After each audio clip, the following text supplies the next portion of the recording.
There is a war happening right now that will determine who controls one of the most important metals on Earth for the next 50 years. It is not being fought with missiles. It is not being fought with sanctions. It is being fought with supply chains, refineries, and offtake agreements that most people have never heard of.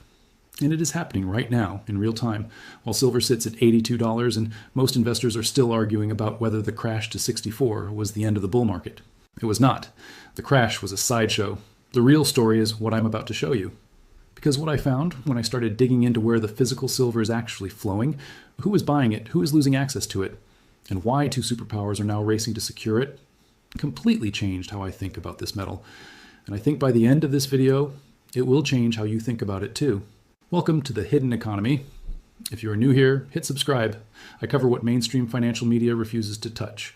Also, let me know in the comments where you're watching this video from, because I want to know how many people in this community see what is actually happening beneath the surface.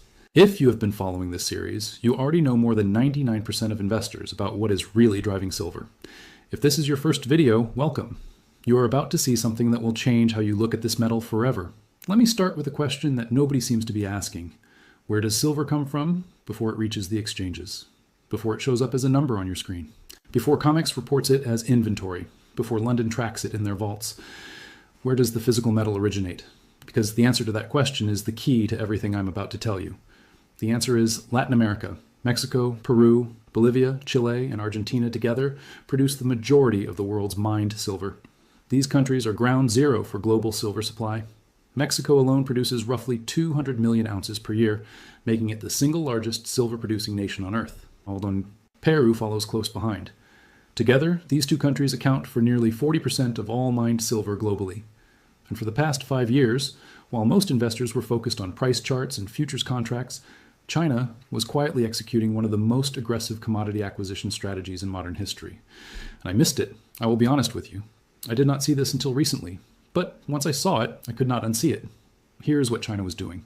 Instead of buying silver on open exchanges like COMEX or the LBMA in London, where prices are transparent and everyone can compete, China went directly to the source. They went to the mines in Latin America and signed long-term offtake agreements.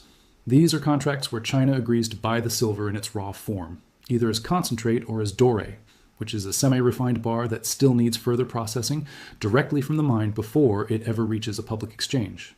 Think about what that means. The silver was being purchased before it entered the global market, before price discovery, before any other buyer even had a chance to bid on it. China was acquiring the metal upstream at the source and routing it directly into their own processing and refining system. The metal never showed up on COMEX. It never appeared in London vault reports. It effectively vanished from the visible global supply chain. I want you to visualize the flow because it matters. A mine in Mexico extracts silver ore. Normally, that ore gets refined locally or shipped to a refinery in the US or Europe, where it becomes finished silver that enters the global market. Everyone sees it. Everyone can bid on it. Price discovery happens. The system works. But China inserted itself before that step. They said to the mine, "We will buy your concentrate directly.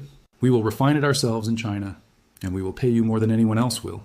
So the silver left Mexico, went straight to a Chinese refinery, got processed inside China, and never touched a Western exchange. Multiply that by hundreds of mines across 5 countries over 5 years.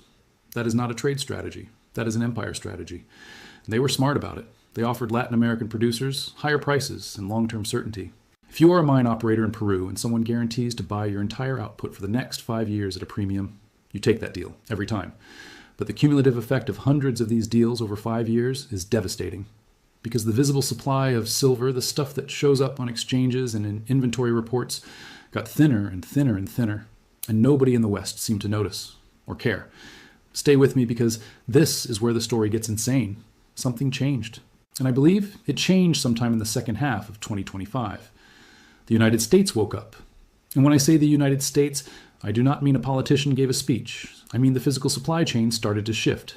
U.S. refiners began receiving unusually large volumes of silver concentrate from Latin America. So much material that refining capacity in the United States became overwhelmed. Metal was arriving faster than it could be processed.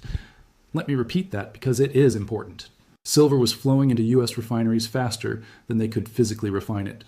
That is not a price signal, that is a supply signal. It means someone, or some entity, decided that Latin American silver was going to flow into the United States instead of to China. Historically, much of this metal would have been refined and shipped to London or forwarded to Asia. Instead, it is now staying in the Western Hemisphere. The flow has reversed, and the reversal is not subtle. It is dramatic.